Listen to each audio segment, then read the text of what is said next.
FroStee and Samuel Tsao, despite having the lowest amount of wins so far, do have twice as many games to play this weekend compared to Staz, for example. So there's a chance to equalize here. I get the feeling we're going to have some very complex tiebreaker situations, in which case the head-to-head will be very important, and FroStee would be feeling good if he ends up at the same score as Samuel Tsao, for example. But the bottom line is every single game from here on out is the highest stake, and we have mutual warrior bans yet again, but I'm seeing only one player with the Warlock. I am indeed. tom60229 is a player who is reluctant to change, I think it's fair to say. He likes the decks he likes, and for the most part, he plays them very well to a good amount of the rogue. It is, of course, yet again that Highlander rogue that we are seeing here from him. He has stuck by this deck through thick and thin, and it has rewarded him for the most part, I think it's fair to say. That's right. We are having 3 rogues this weekend in APAC. 2 of them are Highlander, the other Highlander being Staz, and Blitzchung bringing Stealth Rogue. So as far as stocks up and stocks down, Rogue has been in APAC, had a very good early run and then quickly plummeted close to 0 after a lot of people got reverse swept on it. And then finally has also ended up in a pretty bad spot because we're seeing players move towards Quest Warlock, which has a good matchup against Rogue and against other decks in the field. FroStee on the other side with the much more standard lists, I think it's fair to say. The only real omittance that we are seeing here being the Druid, for which instead he is substituted in the Hunter. We're really just seeing, take your pick 2 out of 3 for the most part. With Warlock, Druid, and Hunter, I guess with a little bit of Rogue smattered in there as well. But I think FroStee here should have got himself in a pretty good spot, because even though Highlander Rogue does change up the matchups a little bit, I think for the most part, you're still looking at a pretty rough matchup up against the Warlock in particular. Yes, there is also the Druid. That's a potential X factor. If we're going to cancel that out and say Warlock isn't that great against Druid, but it's great against Rogue, suddenly we have to see where the Hunter for FroStee fits into all of this. And I feel it's got not the greatest matchup, actually, against Druid and Rogue. So FroStee, again, despite us praising the Quest Warlock bring, could be in not the most advantageous spot. Yeah, I think against Rogue, it's in with a decent enough spot. You have, obviously in the Highlander version, a little bit less of the cards that just lock down the board early on, like you're only running one Zephrys, one Miscreant, one Backstab, the one Abyss, all the cards that just lock you down early on, which means I think that the Hunter has a little bit more chance to stick those early minions. But of course, to offset that, you can just hit Zephrys, which is a board-winning card in the early game in its own right. As for the first matchup, though, that we have here, it is going to be after both the Warriors banned, Warlock for FroStee and the Demon Hunter for Tom. Another matchup that, again, my opinion just goes kind of back and forwards on. Yeah, I have to agree. You keep feeling like finally has enough healing to outlast the Demon Hunter, but one Skull can change things. There's potential for Demon Hunter to hold on to combos of their own with Altruist, but what a great start for FroStee. Yeah, insane. He could just be looking to win the early game, even without using his removal spells, which is not something that you expect to see against Demon Hunter very often at all. Wow, he tosses a questing. Interesting. I mean, as far as the curve goes, you definitely don't want to play the turn 3. And there's also the argument that if you're just playing 2/3s, you tend to fall behind against Demon Hunter that has the own hero power and weapons to be able to remove minions without using their own. But as far as cards you would rather have by turn 3, I can't think of too many. Well, the big one for me is in hand. It's Dark Skies, because Questing Explorer can obviously pull you into the lead if you get lucky. But if your opponent hits a Twin Slice, say, all of a sudden, double Twin Slice hero power, your minion's gone for 1 mana and they're pulling into the lead, and then you need the comeback mechanisms, which does come primarily in the form of Dark Skies. Sure, yeah. Tend to underestimate it, but Demon Hunter does pull ahead that quickly. But if you wanted a way to shut down the Dark Skies pretty decidedly, Tom's got exactly it. Freeze the minions, stop it from trading in, and all of a sudden, how much health are we looking at here? The full 10? Yep. He's not even close to dealing that yet. It's close. It's 8, but not quite enough there. We could just see... Oh yeah, sorry, 7. could go for the Nether Breath just to deal with the Frozen Shadow Weaver, but of course it feels bad with a Moarg in hand. It's looking like his game plan is to just, if he draws a dragon, coin out the Nether Wing for the next turn, though. Is that better than tap Soulfire? Obviously, you have a chance to discard the Nether Breath, which would be pretty disastrous, or the Moarg, or the Dark Skies. It's a pretty good hand, I guess. As but that is already a big chunk of healing just completely eaten up there. Great for Tom, and he's got the refill. He's got the curve. Look at this. Turn 4, the Satyr for refill. Turn 5, his choice of if he draws Twin Slice, for example. Then he could go for the Glavebound on curve, and if not, the Warglaves is still very powerful. And the Skull.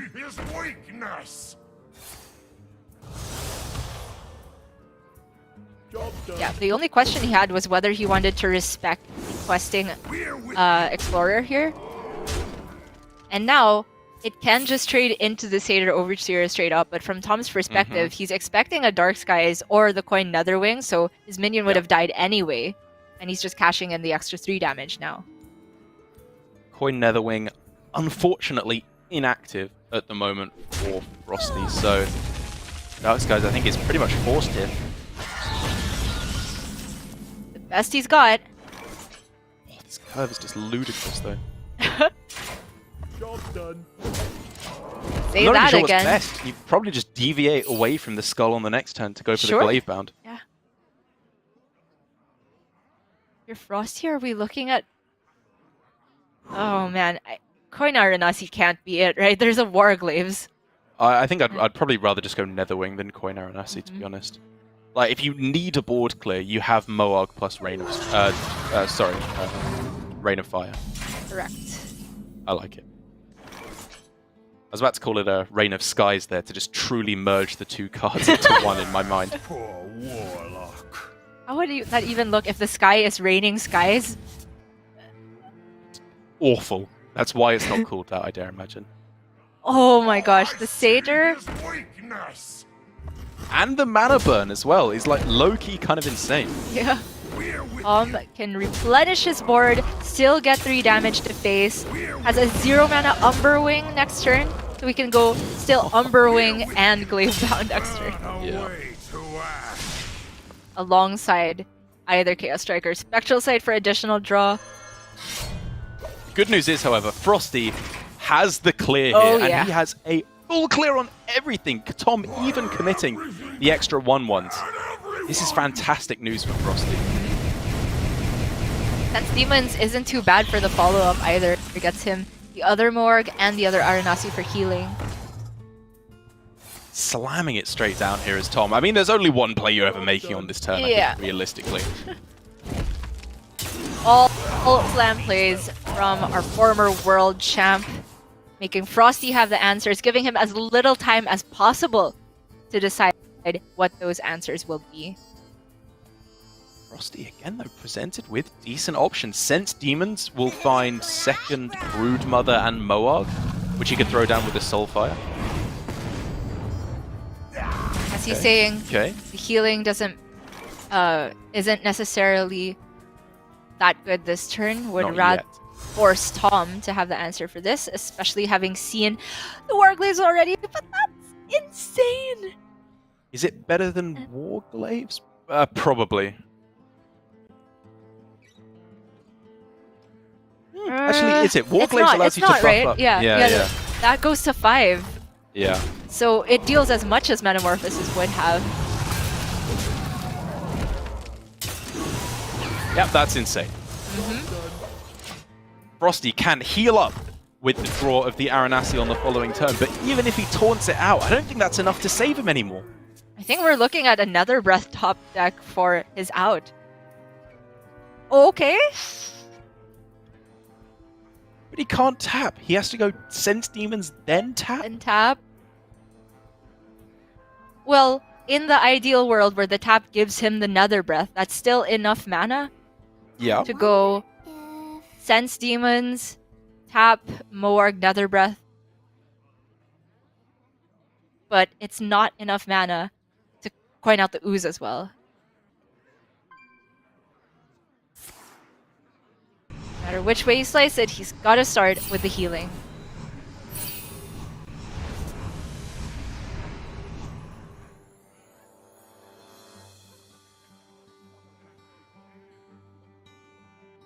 Is there a world where you don't even tap? I mean, I think he's technically alive on board if he goes for the Aranasi Broodmother. Yeah, from what you can see. Yeah. But there are so many outs for Tom to get any additional damage, and that is gonna be GG. Yeah, so many ways he can go about it. Hero power, swing, metamorphosis to take it out, whatever you want to do. The GG will come down. FroStee losing with the Quest Warlock is bad, of course, to get things rolling, but I don't think the most unexpected loss up against the Demon Hunter. It doesn't feel fantastic for the Warlock. I would even venture to slightly unfavored for the Warlock up against the Demon Hunter. But the bad news, Gia, is now that FroStee is left with the Warlock still potentially lining up against that. Yes, it also, though, can line up against Tom's Rogue, which we think is pretty good for the Warlock there. And I wonder if FroStee is going to be deviating, not going for the 50-50. But, you know, the more we talk about it, the more it seems like we're wrong in terms of Quest Warlock versus Druid matchup. We've seen it happen thrice today, and Quest Warlock is 3-0. Tiny sample size, yes, but maybe we're missing something about how to play the Warlock versus Druid. Very possibly. It is not an easy matchup for any of the decks that you're up against, and I am more than willing to admit that I am wrong if I can be proven otherwise. And if anything, this day is proving that so far. But before we continue with the rest of this series, we need to go to a short break to let our players prepare for the rest of what is to come. So don't go anywhere. The conclusion of this series will come after this.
FroStee and Tom is the matchup that we are looking at now for Asia Pacific. And for Tom, this is the match that could just absolutely solidify him in the top four, getting him up to a 4-2 record. Whereas for FroStee, this is the match where he is trying to claw back a disastrous start to the round robin here in Hearthstone Grandmasters by getting himself up to that 2-4 record, as opposed to his very, very disastrous looking.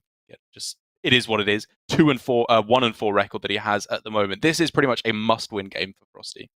That's right. And we already saw him take a loss with the Warlock, which you and I have been praising as best brings of the week. But as we look at the matchups that actually happen in APAC, it seems like it's lining up into a lot of unfavorables. The one where we are confident that Warlock can take a win, though, is up against the Rogue, which Tom has brought. Still potential to see that matchup later on, but only if FroStee is able to beat that Rogue first with his Demon Hunter. That is correct. A matchup that I still believe is ever so slightly Demon Hunter favored. I've got to be honest, despite how much I love Rogue, I loved Galakrond Rogue in the previous expansion, absolutely played it to death. I know you and I are the same there. I just don't really believe in it at the moment, to be perfectly honest. I think it's pretty poorly suited to the current metagame. It's bad against Warrior, Druid, all of the aggro decks, it feels like. Demon Hunter, it's not disastrous at all. It can get a lock on the early board. But I think even in the Highlander variant, which has a little bit more healing, obviously in the form of Zephrys primarily, you're still struggling to stay alive most of the time. That's right.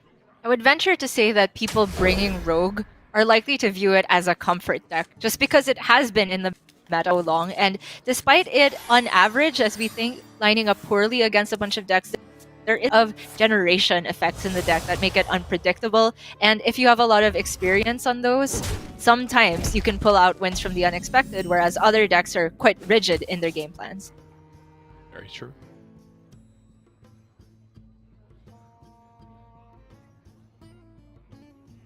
FroStee, of course, missed the ideal one drop, but has pretty good follow-up.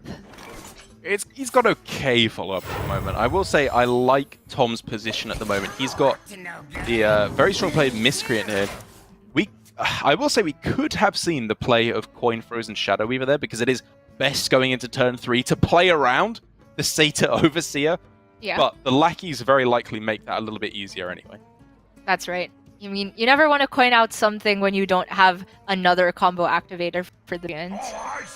And FroStee is going to take the board very powerfully here, but lackeys are just all the difference in this matchup. Look at the swing. Yeah, it's absolutely huge. I will say that Tom could have gone like Shadow Step on the Frozen Shadow Weaver the turn after, given the only way that it died was I-Beam.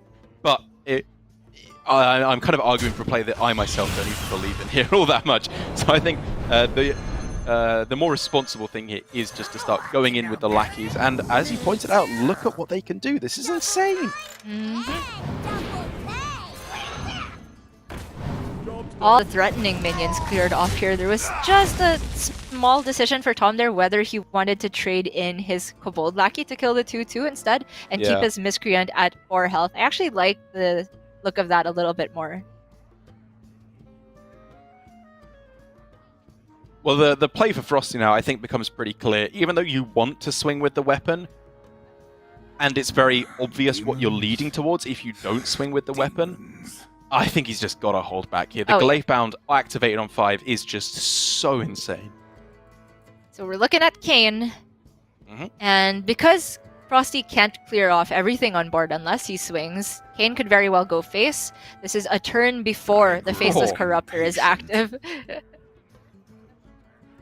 I'm proud of you, Gia. That was a bold suggestion of Kayn to the face that only a true aggro player could make. Oh, you've seen a Shadow Step. That's true. You've seen... It's true. Okay, you haven't seen the other lackeys. That's the big point. So, fine, it's probably a trade.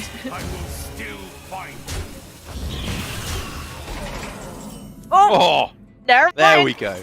There we go. Metamorphosis in hand. Gleipbound can go face next turn as well. I will bow in awe of you and FroStee here. And going into turn 5, this has got to be the next best point for Tom to freeze FroStee's face.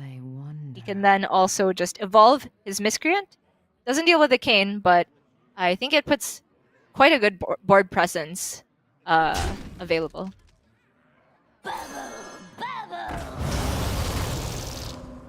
Ooh! What? Hello? Oh the my corruptor God! is active! What? But if That's you corrupt insane, you right? can't... It's gotta be, right? You just go... Trading the Freeze? 1/1? Mana Saber? Yeah. Is it cold I think in he's the still gotta shadows? freeze this turn. Okay. Okay, sure. This looks great, especially since the Kain on its own can't even kill the summoning portal. Okay, sure. Yeah. I maybe was tunnel visioning a little bit too hard on the Faceless Corruptor there, whereas this, I suppose, in a way, does mitigate the most damage. And props to Tom there. I 100% would have frozen and then evolved. Silly me. Always start with the evolve lackey. If you're not going into the 2 mana slot, that's where the tricks come in. Yeah. Oh my god, and what does FroStee even do here? Metamorphosis pass? Yikes. Yikes. I think he has to. I mean, it's not disastrous. He can still activate the Glavebound next turn if he goes for Metamorphosis because he has the swing. Okay. Okay, there's also Blowtorch and buff up Kain. Trade away the Shadow or not. Never mind, we're never trading. I mean, Look board at this control is kind of Faceless just Corruptor slipping now. away at this point. Yeah, that's true. Couldn't deal with the Mana Saber. There's just so many strong plays here. Oh my goodness. There's too many. We're shipping a Lackey Face, we're transforming it. Okay, I was looking at evolving a Faceless Corruptor after. It involves Oh, leaving yeah, up Kain, okay. but I feel like that sets up the best counter-lethal. Although, I mean, this means yeah, he he can still still can, do the same right? thing, right? I Yeah. forgot he even had the ramp. There's so much mana cheat. Oh. Hit your mark. Evolves the portal. I guess Over that getting does, on average, upgrade the amount of damage the most. Sure. Oof. You just never doubt Tom. You're just wrong when you do.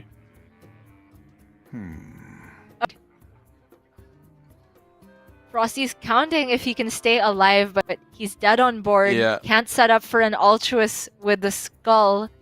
Well, If the skull gets eye beams, maybe? right, that's the out. I'm pretty sure that's what he has to do to have a chance here.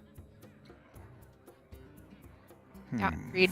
If he just goes for stall with the glaive bound, it's the same Yeah, problem yeah. next turn. Still has to get the mana expenditure out of the way for the skull. Had So to be one of the two middle cards as well. The Outcast would have put it to 1. And there, Tom, with a little fist bump. 2-0 up now. The only deck that he need get a win with left, I believe, is Druid.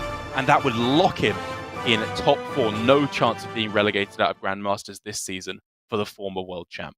it's absolutely huge because the Rogue is the deck that we thought would be the one for FroStee to prey on with his Quest Warlock and his own remaining Demon Hunter. And now, FroStee's got to complete a reverse sweep on a deck that, to be fair, been taking a lot of losses lately in APAC, but it is no small feat.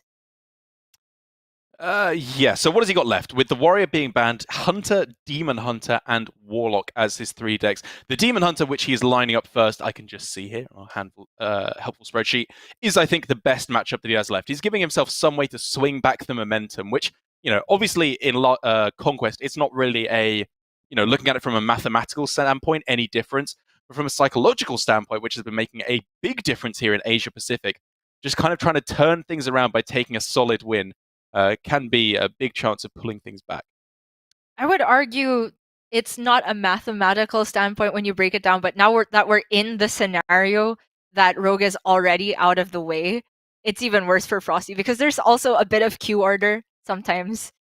When you have a deck that has one bad matchup against your opponent and one good matchup, and then they got the good one out of the way, Right, okay, sorry. then you can get stuck.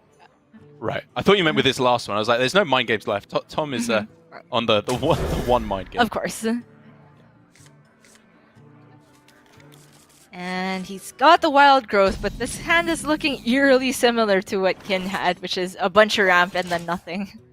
I mean, it's one of those matchups where it's not even certain you want the wild growth. You just kind of want to go Friend? for fungal fortunes, and the glowfly swarm is the only things you really care about. Oh! I definitely And don't there. think it's a keep, but you'll take it when it's given, especially when the glaive bound comes off the top. The glowfly comes off the top. Mm-hmm.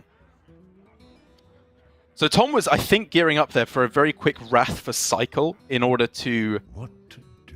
you know, get another spell, but I think he quickly realized he doesn't really have to do that, right? It's Yeah. already a spell in hand, and Wrath is a fairly good card for after he goes for the glowfly later on. Mm-hmm. I like just hero power here. To the face. Sure.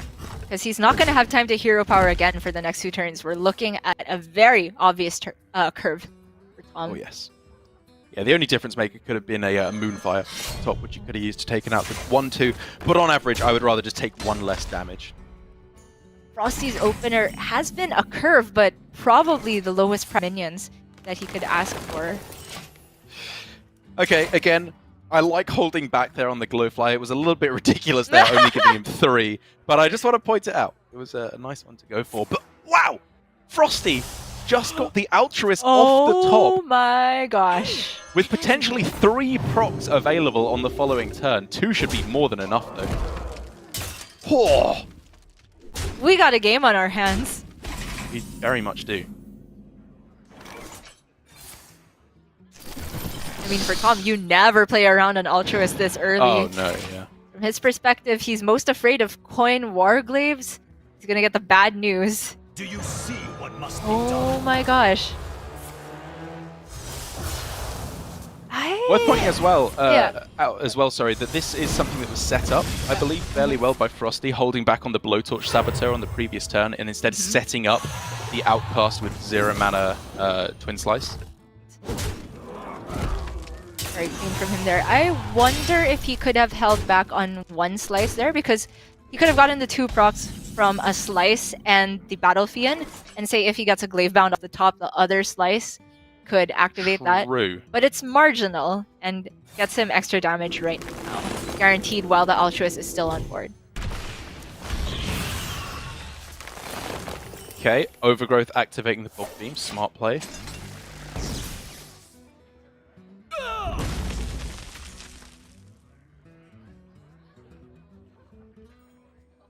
Weld it down. Not the greatest for FroStee, but as long as he can just keep adding pressure incrementally, forcing Tom to have just not 1 or 2 top decks, but an amazing combination of cards. Yeah, I mean, we're looking at Mount Seller could obviously pull him out here potentially if he gets very lucky with the Beast. Or Overflow is the big one here. Looking at Cycle on the Battle Fiend, pray for Overflow. Moonfire's coming down. There's Overflow! Is enough? He only goes up to 12.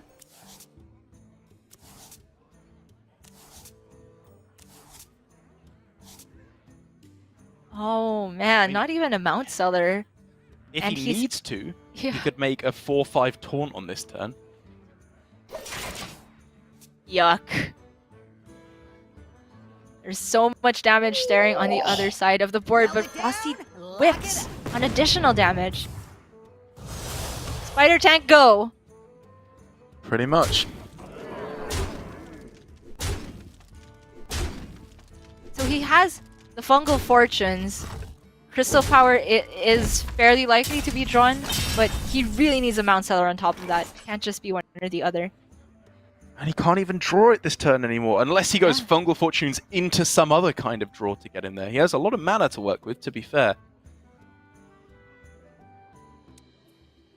But There's also hand space issues. He needs to Right. dump something before he goes. So are we looking at... I think you just start with the Fungal, right? You'd rather that. You'd rather have an Innovate in hand, I think. Yeah, I agree. Oh! Okay, no! Gotta be GG. Yeah, I'm not seeing a way out of this one for Tom. FroStee finally able to put something on the board here. That's the second Druid game in a row where we've seen disaster outcome draws. you get some pieces of the good stuff, maybe the first Glowfly, but if it doesn't lead up into the Mount Seller at the right time, the deck just do nothing. I mean, I think this is a sentiment we've seen mainly from Grandmasters from the other regions, I will say. But the general idea is that Druid is just not that powerful. All of the Force decks at the moment feel very weak, which is why we are seeing a much lower representation across other regions. And even though our Japanese players in particular will absolutely swear by this deck, we have been seeing it fall that little bit short in recent weeks. FroStee with the first win on board. It is a whole mountain that he needs to climb, and this is just the very first step if he even wants to avoid relegation. He's got to sweep this Druid with 2 more decks against Tom and then hopefully win his next series. But there is a light at the end of the tunnel, no matter how dim, and this could be the start of the greatest comeback I've seen on GM. It could very well be. It would have to be a pretty monstrously good turn of fortune for him, even if he does end up winning this series because of how bad his start was. But it's the start of something at the very least. And with Warlock up against Druid, at least on today's percentages, Gia, both of the previous 2 series, Game 5, Warlock versus Druid, Warlock winning it has been the deciding factor. And so now, FroStee versus tom60229. It's not the 11th hour here with the final game, but it is still very much a decider if FroStee does lose. And taking a look again at Tom's list, we are seeing the Ysera in there, which seems to be a big difference maker in the matchup. Yep. Slight graphical error there. FroStee still has to win with this. Got the win with the Demon Hunter. And he will not be queuing that up yet. It's going to be the Warlock first. And I am excited to see if we will be proven wrong yet again about how we feel the favor in this matchup goes. Well, at the very least, he has got himself what I think to be a pretty premium starting hand up against the Druid. I mean, I could have been talking about either player, actually, there, to be honest. With the Overgrowth and the Overflow, that's not a bad start at all for the Druid, but I was referring to FroStee there. Being able to just curve out, get the taps in, and get a nice early plot twist to allow him to try and start cheesing out his own win condition, which we haven't really seen at all so far today. Yeah. You've just seen if it wins, it's by outlasting the other deck and playing as a control deck rather than to its OTK other win condition. And from Tom, I really like that he went for the not uber greedy keep of just saying Overgrowth, Overflow the game plan. And this is a matchup where you don't just want to turbo out your Glowflies. You want to go for the more sturdy boards, the boards with insurance. Of course it's the right way. Exactly. The Mount Seller in particular, especially when you tack on the Ironbark. I found that that's a really big difference maker in the matchup because Moarg plus Nether Breath or Moarg plus Soulfire easily deals the 8 that you need to take it out. 11 health, however, is significantly more difficult to deal with. Or another resilient board you can go for, of course, is the Glowfly into Soul of the Forest, which hopefully for Tom's sake, the Overflow will find him. Yes, indeed. He's going to have a lot more chances to draw into his impactful minions, which he didn't last game, and the use of the Rising Winds for minions lines up really well. You could have the problem of overdrawing next turn. And I gotta say here for FroStee, it's a constant debate as to whether you keep what looks like a decent hand or go for the plot twist. I think here for FroStee, we're looking at a plot twist turn. I like it. Go for the full twist. Okay. Wow. He is that afraid of the, I guess the Glowfly Swarm, because to be honest, against a Mount Seller, Crazed Netherwing just doesn't really do that much. It really doesn't. I think he might even be looking at coining out the Abyssal Summoner. That might be the card that he doesn't want to potentially get rid of with the plot twist. I can see that. I can see that as a much more valid reason to hold on to the plot twist. Tom... I'm still not convinced, necessarily. Not convinced, but I can see the reasoning. Our favorite line. Tom there had to accept one overdraw, and I think it's absolutely correct. Innervates are more valuable than most of the cards in your deck. It's a pretty bad one to lose. But he can go for a lot of Beast Generations this turn. Can indeed. Ugh. Yuck. Yike.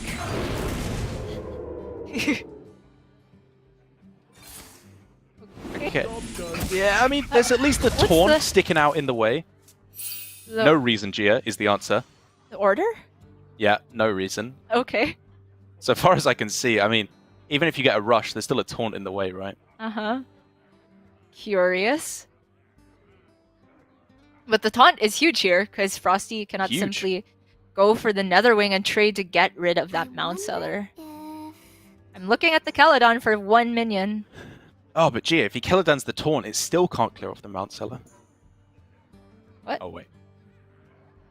Are you trolling here, Darren? I don't even know anymore. 2 trolls in a row. Wouldn't It was you like 2 to in know? a row. Ah! I wonder if... I love that you have so little faith in me that you think I could be being serious there. And honestly, with good reason. It's just the 2 in the row that tripped me up. Okay, I'm not seeing any other play I like than the Caledon onto the Mount Seller. It has to die. It just has to. Yes, you may just die with double Savage Roar. It's a risk you take in the matchup.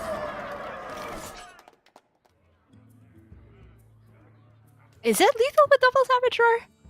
I kind of just said that as a passing comment. I think it might need something else in addition to that. I mean, even. wait. The double roar plus crystal power means just the hero attack can get through the 8/6. So,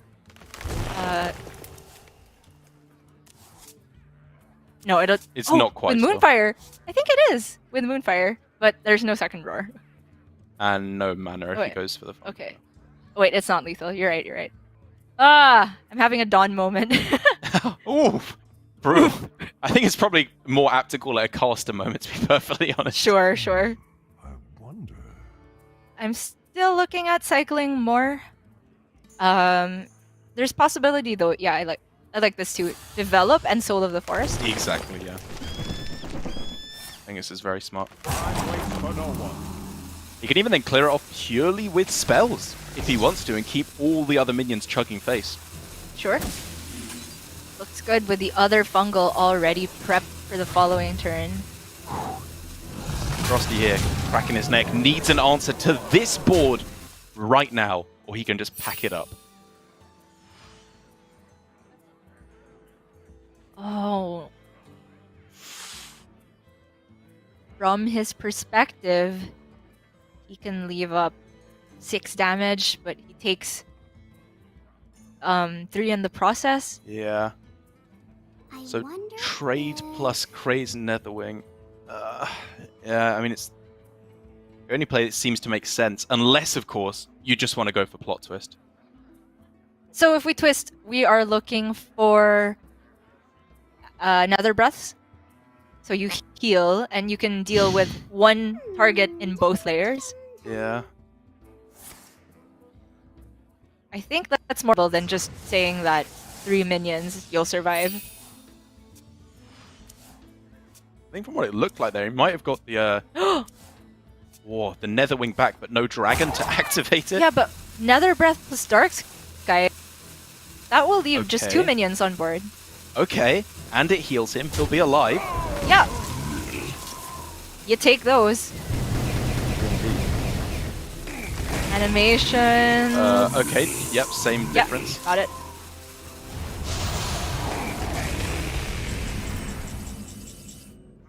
He found the line to stay in the game and to stay in Grandmasters here.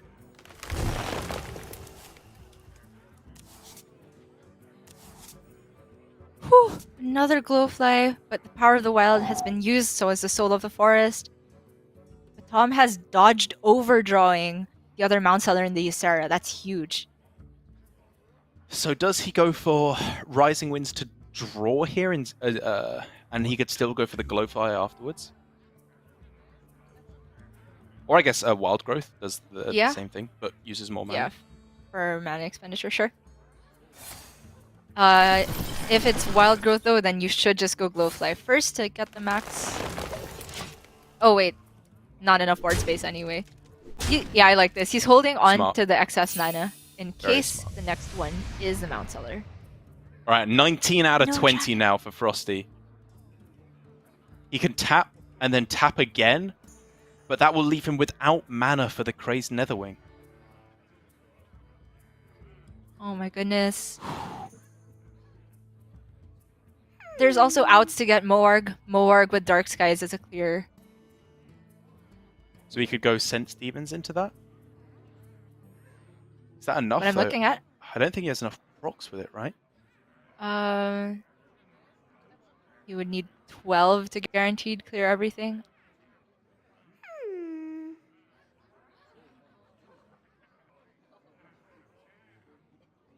It would need to be more than that, right? Because he'd have his Sorry, own Moarg on the yeah. board. Oh, sorry, yeah. 9 procs. Yeah. Does of course activate his quest at the same time. Even if it will clear, the benefit of going more True. Dark Skies is that every proc is a kill unless it goes on the Moarg. So a partial clear might just be what he needs.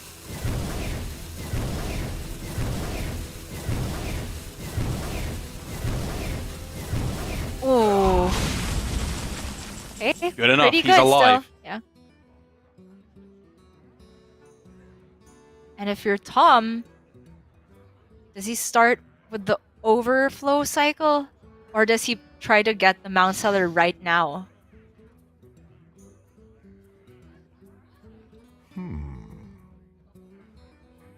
could just go for full minion development on this turn, like go double Rising Winds for minions, just to demand another answer. But if you do the double Rising Wind, I feel like if you're using Rising Winds, means you have to overflow at the same time. Like if you don't get the Mount Seller off a Right. draw, Okay. and if you're developing, then you're not showing. Time waits for no one. It's tough. It really is. Oh, he goes for the draw. Oh! There it is. He's got to go quick. It has just been non-stop development, turn after turn for Tom. FroStee's looking at a Twisting Nether out, Moarg used. Zeph becoming active. Possible! Zeph is active! Oh my gosh, that's a brawl. That was it. That's insane. Is there anything better? He can go for Nether Breath first on the 5/8. I wonder Chaos Nova? if... Yeah. It doesn't kill the 3/5. No, it doesn't. Yeah. I think we're brawling. And this is potentially disastrous should the survive, but it's very unlikely. Saying a little prayer is FroStee. No way! No way! No! No! No! Oh, FroStee! Absolute disaster. Tom doesn't even have to overflow now to look for redevelopment in the form of Ysera. Just play spells. FroStee still has his natural Twisting Nether. He also has the out of tap Malagos for the game. Oh my god, you're right.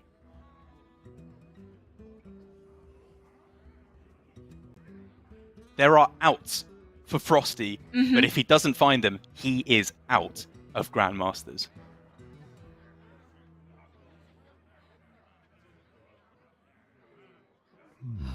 I wonder. Deciding how much he wants to cycle. Strangely enough, fatigue might come into play. If he expects the Nether next turn. There's a twist to find Nether.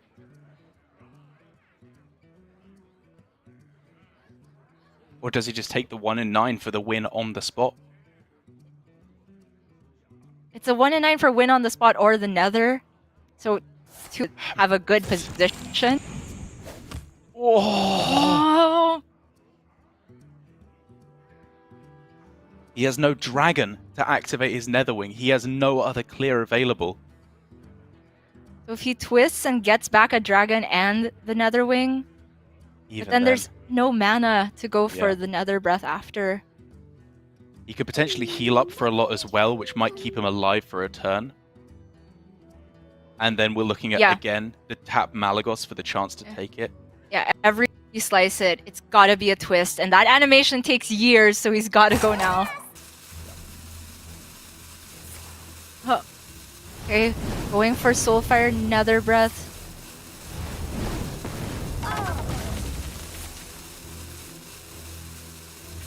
Oh, that's interesting. He does it this way, and then hopes that he gets the Nether Wing back and active. He got it! Oh my god! But Savage just Roar, dead. it's just a lethal still.